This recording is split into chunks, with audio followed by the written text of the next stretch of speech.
আপনারা যারা আছেন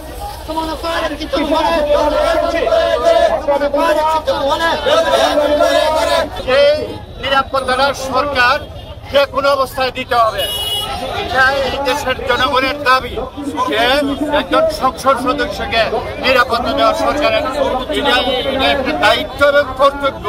অতএব আমরা সরকারের সেই আশা পোষণ করি।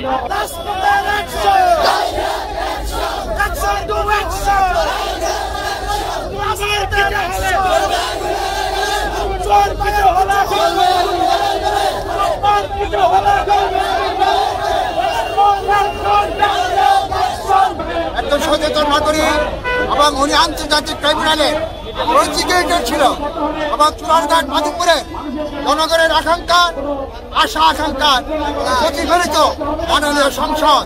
শুধু তাই নয়, বাংলাদেশের রাজনীতিতে এক ক্রমদিগন্ত সূচনার জননীতি শেখ হাসিনা যে কথা বলেছেন, ভারত থেকে এসে দুর্নীতির ব্যাপারে জিরো টলারেন্স, ব্যারিস্টার সাইদুল বলছেন সেই দুর্নীতির বিরুদ্ধে যেভাবে বক্তব্য দেওয়া শুরু করেছে।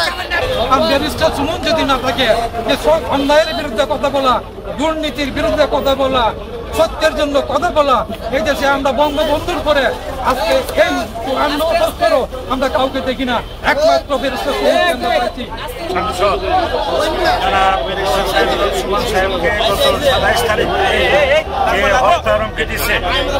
আমাদের আমরা মাধবপুর চুনারঘাটবাসী জানতে পারছি চুনারঘাটের ওসির মাধ্যমে।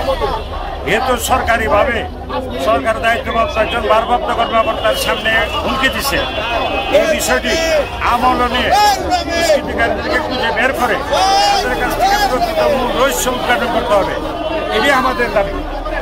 আমরা যতক্ষণ পর্যন্ত এই দুষ্কৃতিকারী অ্যারেস্ট না হয়েছে, তাদেরকে গ্রেপ্তার করা হয়েছে, মূল রহস্য উদ্ঘাটন না হয়েছে, ততক্ষণ পর্যন্ত আমাদের আন্দোলন চলবে।